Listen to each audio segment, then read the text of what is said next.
Y'all, I cannot even begin to tell you how much I love this bread. This is my new revamped gluten-free sourdough 2.0, and it is better than ever and even easier than ever. You are gonna love it.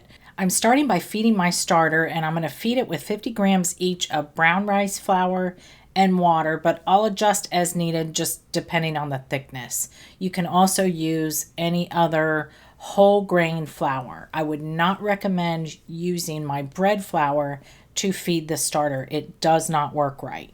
I have been working on getting this, my sourdough bread recipe revamped for quite some time now, because I know the recipe on my site was using my old sourdough starter method, and this is my whole new method, and it's just confusing if you look at the sourdough starter and then you try to use the sourdough bread recipe. So they didn't mesh, and now everything is copacetic.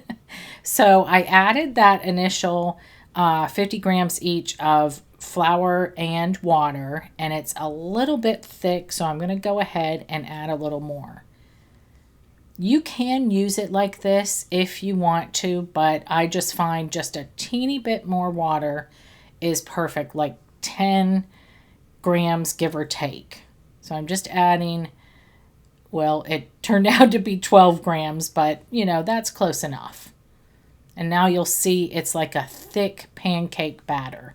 And that's exactly what I'm going for. You don't want something that's way too thin either, because that will just mean that your starter is not as strong, really. And I got this method for the starter and everything else from Elaine Body. She is the sourdough whisperer, and let me tell you, she really is the sourdough whisperer. This method for doing the starter and everything else is spot on. Now, I used my own recipes.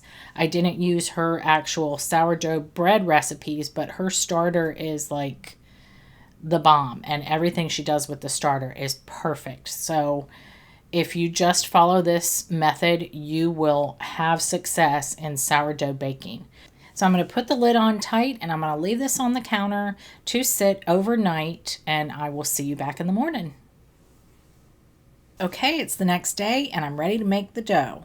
So I'm adding to my bowl 390 grams of water. Just room temperature water is fine. And I apologize because somewhere in all of the filming of this and the many times I filmed it trying to get the best angle and whatever, I somehow must have deleted the part where I added in the olive oil and honey. So you will be adding to this 26 grams of olive oil and 21 grams of honey. So just know that it's in the recipe, but it is not shown in this video. And I'm also adding to this 390 grams of my bread flour blend.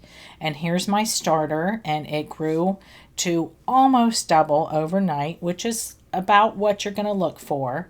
And mine kind of collapsed a little bit, but it's okay as long as I'm within that time frame of a couple hours. In fact, this will last. If you have to go somewhere and your starter is ready, put it back in the fridge. It will last for like up to 2 weeks, I believe, as long as it doesn't get super thin. Now, this is thick only because I didn't stir it all the way through, and it doesn't even matter. This is so foolproof. You will not mess this up. So I'm using 60 grams of my starter here. And I'm also going to add to this 5 grams of psyllium husks, 6 grams of kosher salt, and 2 teaspoons of heat-activated baking powder. This is a new product I found online, and how it works is instead of reacting immediately with the liquid in the dough, it waits until it hits the heat of the oven to react. So you just get better oven spring, and I have a whole list of information on it on the actual recipe on the blog, which is always linked in the description box below every one of my videos, by the way. And I'm just going to scrape this together, and I'm going to cover it and let it proof, not until doubled in size. It will only be puffy. This could take 3 to 4 hours even. It's sourdough. It's just how it is. And then I'll put it in the fridge overnight. So this is the next day. I'm getting my banneton ready by sprinkling it lightly with a little of my bread flour. You don't have to go too crazy, or you'll have a hard time scraping off the excess flour when you go to flip it out. And I'm putting extra flour on the bench. And as you can see, my dough doesn't look a whole heck of a lot different. It's just slightly puffy, which is perfectly fine because it is going to be an out of this world bread when you are all said and done, and you will not want to stop making this bread. At least I don't. So I'm sprinkling it liberally with more of my bread flour blend, and I'm going to knead it. And I know a lot of people are saying, why would you knead it? You don't want to get all those air bubbles out. But I'm here to tell you, I have tried this so many times without kneading, and every single time there is a large pocket of air, like just a hole in the middle of the dough.